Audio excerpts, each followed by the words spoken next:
Салам алейкум достор. Жаз келди. Күн ачык. Чымчыктар сайрап атат. Ооба сайрап атат. Биз азыр шаар тургундарынан Кут курулуш компаниясы эмнеси менен жагат сураштырып көрөбүз. Анда эмесе кеттик.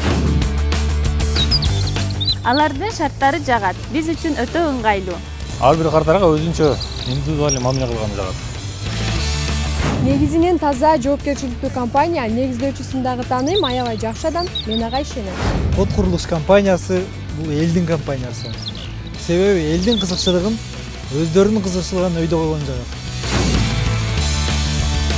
Көп кайрымдуулук кылганы менен жагат. Ошол көп кайрымдуулук кылганыга мен дагы ушул аралашып калган үчүн кубанычтамын. Кут курулуш компаниясынан фатир алып, муктаждарга жардам берген болобуз. Үйлөрүн баштапкы төлөмсүз сатышат. Мага ошол жагат. Кут — это компания, которая думает о народе.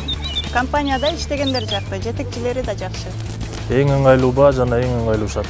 Шаардын ар кайсы райондорунда объекттери бар. Өзүң каалаган райондон тандоо мүмкүнчүлүгү дагы бар. Алар элге жөн эле 6 патерди берип койду. Ошонусу менен жактырып калдым. Кут построить не мой дом. Кут построить не мой дом. Все?